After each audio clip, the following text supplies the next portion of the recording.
नमस्कार, मैं हूं मीनू सिंह और आप देख रहे हैं प्रदर्शन न्यूज। आइए नजर डालते हैं अब तक की खास खबरों। केंद्रीय विद्यालय संगठन द्वारा नई शिक्षा नीति के बेहतरीन 3 साल पूरे होने पर प्रेस वार्ता का आयोजन किया गया। केंद्रीय विद्यालय संगठन द्वारा नई शिक्षा नीति के तहत बाल वाटिका की शुरुआत की है, वहीं रोजगार परक शिक्षा भी शामिल की गई है। केंद्रीय विद्यालय संगठन आगरा संभाग के उपायुक्त शेख ताजुद्दीन द्वारा नई राष्ट्रीय शिक्षा नीति 2020 के प्रमुख बिंदुओं पर चर्चा करते हुए केंद्रीय विद्यालयों में नई राष्ट्रीय शिक्षा नीति 2020 के अंतर्गत नवाचारों तथा नई शिक्षण विधियों से परिचय कराया, जिसके अंतर्गत 21वीं सदी की आवश्यकताओं के अनुकूल व्यापक, लचीली और बहुविषयक शिक्षा के माध्यम से भारत को एक जीवंत, सामाजिक और वैश्विक ज्ञान की महाशक्ति में बदलना, प्रत्येक छात्र की अद्वितीय क्षमताओं को सामने लाना है, अध्ययन के बजाय सीखने पर ध्यान केंद्रित करना, वैज्ञानिक दृष्टिकोण को प्रोत्साहन देना, 21वीं सदी के भारत आत्मनिर्भर भारत के लिए नीति स्थानीयता के साथ वैश्वीकरण पर प्रकाश डाला। जवाहर नवोदय विद्यालय के प्राचार्य केशवदेव गोस्वामी द्वारा नवोदय विद्यालय में नई राष्ट्रीय शिक्षा नीति 2020 के अंतर्गत चल रहे क्रियाकलापों से अवगत कराया। इस अवसर पर केंद्रीय विद्यालय संगठन आगरा संभाग आगरा के सहायक आयुक्त डॉक्टर ML मिश्रा राजकुमार तथा केंद्रीय विद्यालय क्रम 1, 2, 3 आगरा के प्राचार्य क्रमशः राजेश पांडे, अरुण कुमार, नीतू वर्मा तथा उप प्राचार्य क्रमशः आगरा रोहित सक्सेना के साथ ही दोनों मीडिया समन्वयक मनीष कुमार शर्मा, हर्ष कुमार शर्मा उपस्थित रहे। तो नेशन न्यूज से सौरभ शर्मा की रिपोर्ट। शिक्षा नीति से जैसे मैं बताऊं आपको, हमारे यहाँ एक योजना चलाई जा रही है विज्ञान ज्योति। विज्ञान ज्योति के माध्यम से, उस योजना के माध्यम से बच्चे अच्छा साइंटिस्ट, अच्छा डॉक्टर बनने का प्रयास कर रहे हैं। ये हमारी नई शिक्षा नीति के अंतर्गत आ रहा है। हमारे यहाँ स्मार्ट लैब है, हमारे यहाँ टिंकरिंग लैब है, कंप्यूटर लैब है और होटल मैनेजमेंट चल रहा है, ये भी आगरा में। तो मैं बस एक वाक्य में समेट दूँ इसको कि शिक्षा जो नई शिक्षा नीति है, ये नई शिक्षा नीति पेरेंट्स और बच्चों में खुशी का माहौल पैदा कर रही है, हट गई है मानसिक तनाव की, बच्चों पे जो उसका सिलेबस का बोझ है, सबसे अलग हट करके एक खुशी के माहौल में जो अपनी रुचि के अनुसार है वो विषय को लेकर के आगे बढ़ रहा है। जब ऐसा होगा तो हमारा देश, जब सबको बराबर हिस्सा मिलेगा, सबके जो है रुचि के अनुसार शिक्षा मिलेगी, तो देश स्ट्रांग होगा और ये भारत देश पूरे विश्व का प्रतिनिधित्व। ये तो धीरे धीरे आगे बढ़ रहा है। बहुत सारा चेंजेस नया शिक्षा नीति से हमें केंद्रीय विद्यालय में लेके आए हैं।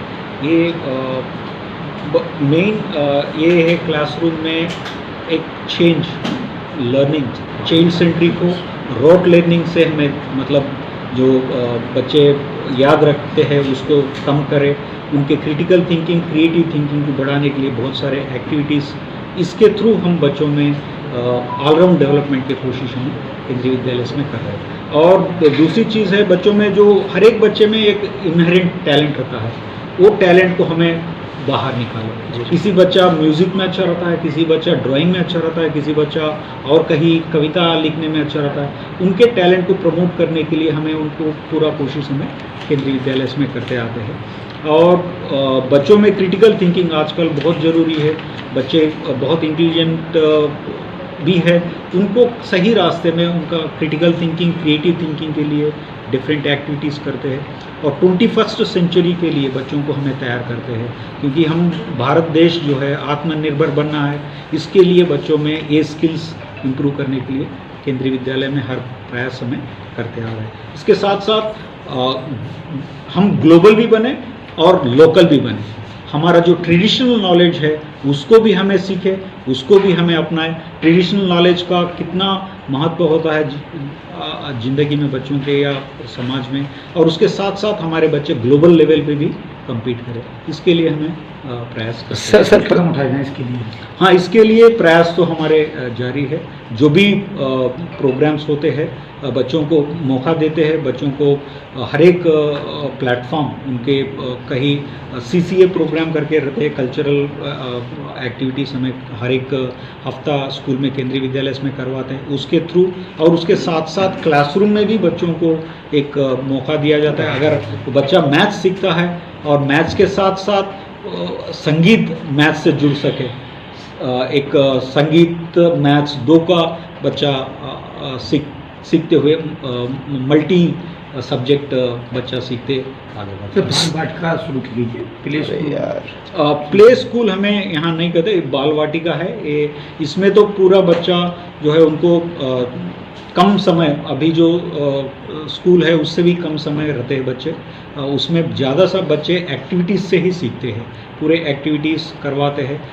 एक तरह से बच्चे अपने मोटर स्किल्स, कॉग्निटिव स्किल्स वो डेवलप कर लेते हैं। सर ये बालवाटिका 1 जो है 3 साल से ज़्यादा बच्चे रहेंगे, बालवाटिका 2 4 साल से ज़्यादा, बालवाटिका 3 में 5 साल से ज़्यादा, क्योंकि नई शिक्षा नीति के अनुसार क्लास 1 में एडमिशन होना है वो 6 साल से ऊपर रहना है। इन्हीं बच्चों को आगे वो रेगुलर एडमिशन में आ जाएंगे उनके लिए, और दूसरा एडमिशन नहीं रहेगा। हम धीरे धीरे क्लास 1 एडमिशन छोड़ के हम बालवाटिका में एडमिशन करने के तरफ।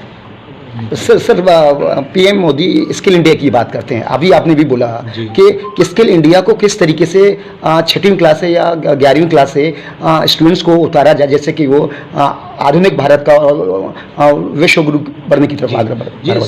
स्किल आजकल बच्चों के लिए हमें बहुत सारे कोशिश कर रहे हैं। क्लास 6 से बच्चों का जो रिक्वायरमेंट है उसके अनुसार कोडिंग, आर्टिफिशियल इंटेलिजेंस, और उसके साथ साथ वोकेशनल ट्रेनिंग हमारे पास, हम लोग ये स्पेस भी प्रोवाइड किया है। कहीं एक आर्टिज़ान है बाहर, उनको बुला के लेके आए, पॉटरी सिखाए बच्चों को, पॉटरी के साथ साथ वीविंग का सिखाए, कारपेंट्री सिखाए। इसके लिए हमें बच्चों को ये मौके देते हैं।